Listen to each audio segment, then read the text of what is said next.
Hello everyone, today I'll be showing the best current boat farming guide in BTD6.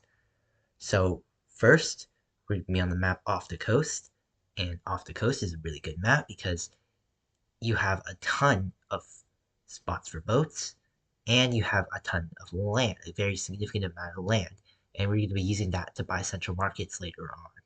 And it's a pretty good map for showing all of the mechanics of boat farming. So first we're going to get a one farm Monkeypolis, triple discounted, and we're also going to be using those villages to triple discount all of these merchantmen.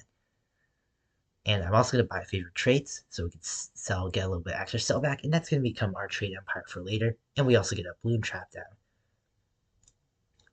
So you want to make sure to pre-place some boats before the round starts, and that's pretty important because you don't want to be missing out on any boat placements because every single boat placement matters.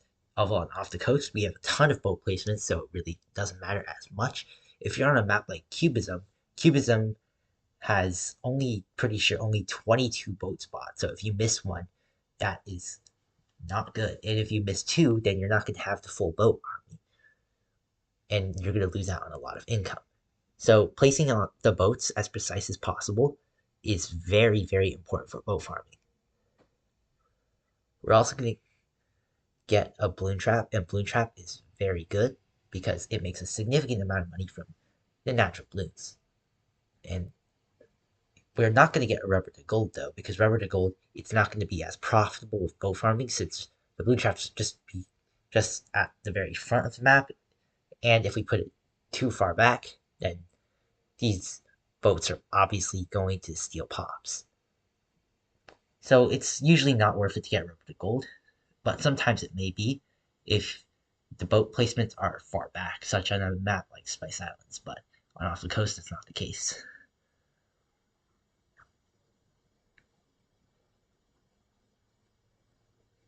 And our eventual goal is to get a trade empire. The number, I'm pretty sure, is around 16 boats, but it may be more or less than what I have. So here I'm going to get a farm. This is only just to align my placement here because I want my discount village to first range buff my Monkeypolis, and second, to make sure that I get the correct placement so I'm able to discount all of my boats.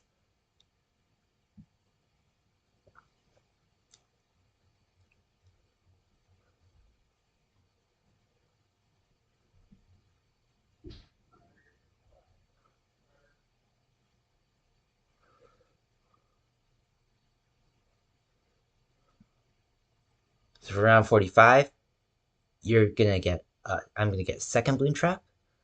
If you have Geraldo, you could just use his glue at the entrance, and that usually does as well, but I don't have Geraldo here, so I'm gonna have to get a second trap. And yes, the second trap is definitely worth it, even this early, especially since you're gonna have a ton of RB on round 45.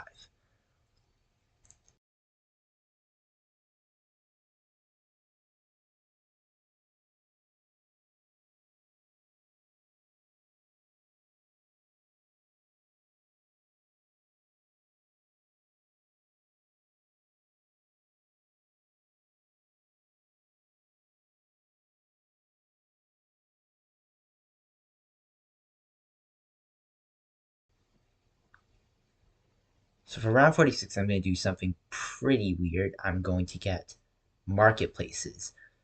So I'm getting these marketplaces because marketplaces, when in the range of favored trades and the Monkeypolis, they will fully pay themselves off in one round. And I'm going to be having these down for around 2 rounds. I'm going to sell them at the end of round 47 so I could buy Trade Empire. And the amount of money for me to get Trade Empire is quite tight. I want to get as many boats as I can without delaying the Trade Empire by a round. So I sell Balloon Trap, sell both of the marketplaces, and I'm able to get a Trade Empire.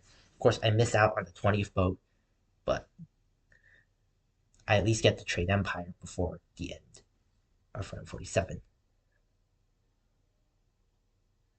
So now we're going to get central markets. So you want to buy a mix of central markets and favored trades. I found that a combination of central markets and favored trades was better than using just favored trades then into central markets or central markets only into favored trades. I found that a combination of both was actually the most optimal. So the rule of thumb here is get a central market, and then if you have any remaining money, use that money to buy favored trades if you have any extra income. So if you have, let's say, we're gonna get a central market here, but I know I'm not able to afford a second central market, so I'm gonna get a favored trades at the end of the round instead of getting another marketplace. Because one favored trades, when it's buffed by Monkeyopoulos and the 20 boat stacks, you're gonna get an extra $560 from the end of round with favored trades. And that's not including the central market buff. Central market buff increases the end of round income even more than it already does.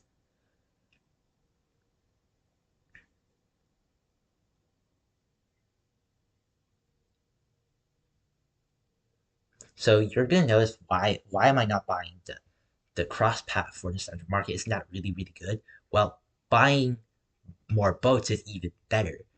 So if you're, let's say we buy the 024 or the 204, it's gonna profit after like half a round in terms of sellback, but we're not selling these central markets obviously because of the boat buff. They're gonna fully pay themselves back in 3 rounds. But that means that any income that you put into the central markets, it's gonna be gone for 3 rounds. And you should instead be investing that income into buying favored trades or more central markets. And there are multiple instances where if I had bought the cross path, I wouldn't have been able to get the central market end of round bonus. So getting the central market end of round bonus or getting an extra favored trades is more important than the cross path itself.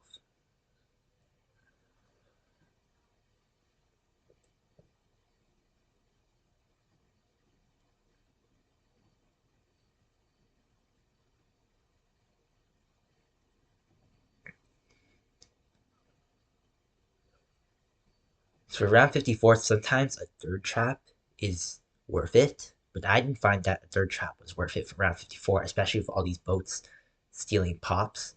I didn't think it was worth it, so I decided to just skip it.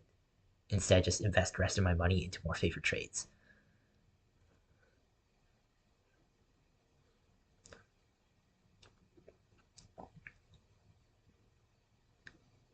Round 55, this is the round where we're able to get 2 central markets in the same round. If I hadn't farmed as well as I had, I definitely wouldn't have been able to get this central market here. It was quite close.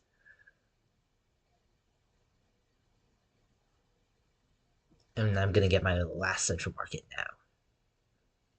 So after your last central market, you're probably going to have a lot of boats that have been upgraded to like favorite trades yet. So now you're going to want to upgrade the rest of the boats to favorite trades.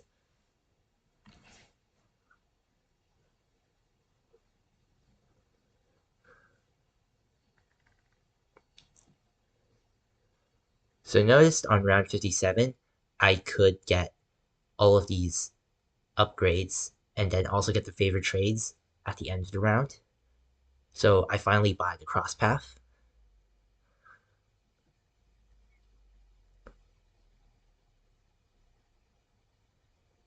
And unfortunately, I barely miss out on buying this last favorite trades, which is kind of unfortunate. If I had just maybe just delayed my one of my upgrades by a little bit, I would have been able to get it. I was off by like $81. Kind of unfortunate. It is what it is. So once you've finished buying all of your favorite trades and your central markets, if you still have 2 rounds left, as you see, I still have round 58 and 59, it is worth it to buy Merchantman. even if it's not discounted, even if it's not in the range of Monkey City, and only if it's 2 rounds away from the boss. Since I'm two rounds away from round 60, it is worth it to get Merchant Man.